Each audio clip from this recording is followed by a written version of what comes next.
شاری تەم یەکێک لە شارە خۆشەکانی سەرزەوی ناوی لێنراوە شاری تەم، بەڵام هۆکاری ئەم ناونانە بۆچی دەگەڕێتەوە؟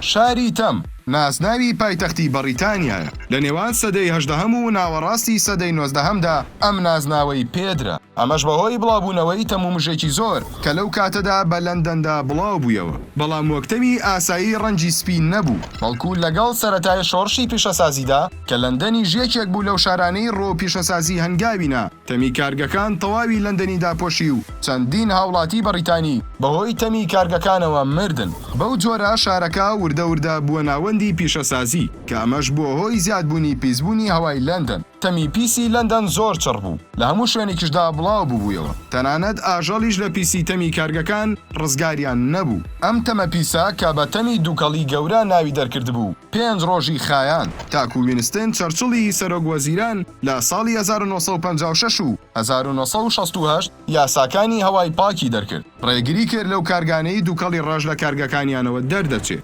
فەرمانی بە بەرپرسانی کارگەکان کرد ڕووبکەنە بەکارهێنانی ئەو سوتەمەنیانەی کە دووکەڵی ڕەش دەرناکە. بەو جۆرە هەوای لەندەن پاک بوویەوە، بەڵام نازناوەکەی تاکو ئێساش لەگەڵیدا ماوەتەوە. لەو کاتەدا سەرۆکوەزیرانی بەریتانیا خەمیگەلەکەی خواردوو نەیهێشت چاوچنۆکی کارگەکان بچێتە سەر. بەڵام ئایا ئەمە بۆ کوردستان ڕاستە؟ تاکو ئێستا یاسای هەوای پاک بوونی هەیە، دوای ئەوەی زانیت لەندەن شاری تەمە، هەر حەز دەکەی سەردانی بکەیت و تێیدا بژیت؟